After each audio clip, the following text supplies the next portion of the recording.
They say the best defense is a good offense. Well, with this deck, the best defense is a good defense that we can turn into our offense. Today's deck tech looks to take defenders and turn them sideways. Yes, we are swinging for the fences with the fences. Rasaad and Bashir is leading this deck and hopes to command these walls to box in our opponents before bringing them down on their head.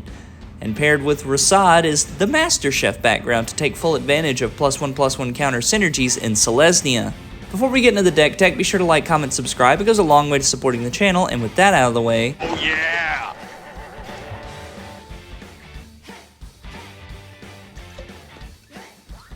For creatures, the writing is on the walls. We're playing walls.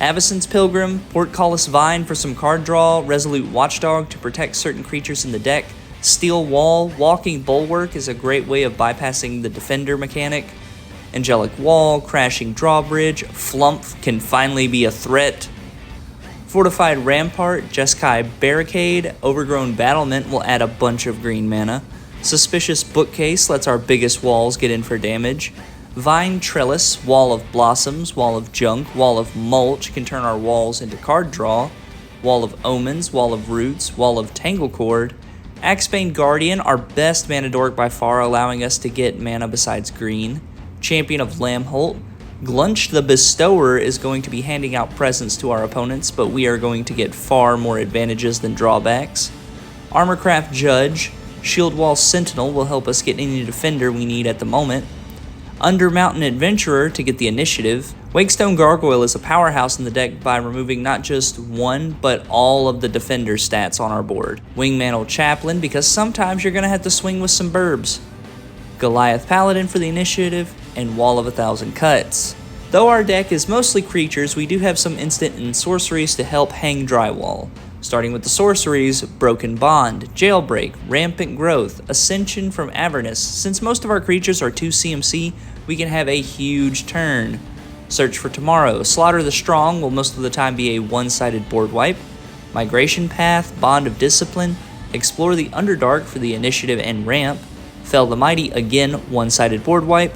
Shamanic Revelation, Dusk and Dawn will be a one-sided board wipe and a great recursion spell. Instants bring even more card draw, Rally the Ancestors to again have a huge turn since most of the deck is 2 to 3 CMC or less, Return to Nature, Rite of Harmony, Tower Defense, just to give everything a boost, it's a great combat trick, Hunter's Insight for card draw, and Inspiring Call to give our team indestructible as well as draw cards off of them. Our artifacts add to our game plan of wall-based combat, Skeleton Key, since most of our walls are 0 or at most 1 power, this makes them difficult if not impossible to block.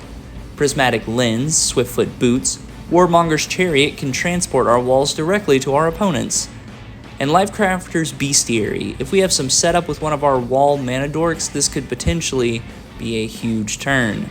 Enchantments can really give our walls some legs. Oh brother, this guy stinks! Angelic Renewal, Assault Formation is a Swiss Army knife of a card allowing our walls to attack and deal damage based on toughness, as well as a potential boost effect for toughness with excess mana. Rolling Stones, The Birth of Meletis, Gauntlet of Light can be a potential combo piece with Axebane Guardian, letting us make infinite mana then using some other form of card draw to get Assault Formation. We can then infinitely boost our toughness and swing for lethal. Stone Skin is just a huge boost to our power. Treefolk Umbra can grant one of our important creatures totem armor. Dormant Grove flips into a great way to give all of our creatures vigilance, that way they can both swing but stay on defense. And Sight of the Scale Lords gives all of our creatures a small boost and vigilance. We also get to run 2 planeswalkers in Huatli the Sun's Heart and Teo the Shield Mage, both granting us some great passive abilities as well as some beneficial abilities. Huatli letting us deal damage with toughness rather than with power, and Shield Mage will give us hexproof. We mostly have him though to make walls. Finally, our lands, Arctic Treeline, Blighted Woodlands, Canopy Vista, Command Tower, Myriad Landscape, and rounding it out, 14 plains and 17 forests. This is a super fun Toughness Matters deck that's not just the usual Archades or Doran. This deck sits at below $20 at the time of recording, and if you like the deck and want to upgrade, we have Arcane Signet and Sol Ring for mana. This will let you easily get out Basar turn 2. Brave the Sands for some other vigilance benefits, like Castle and Builder's Blessing. Guardian Project for card draw, Unnatural Growth for big gains, and Aura Shards to keep our opponent's artifacts and enchantments in check. Well, that's it for now. Leave a comment with a commander you would like to see built on a budget or your favorite card from the deck, and I'll see you in the next one.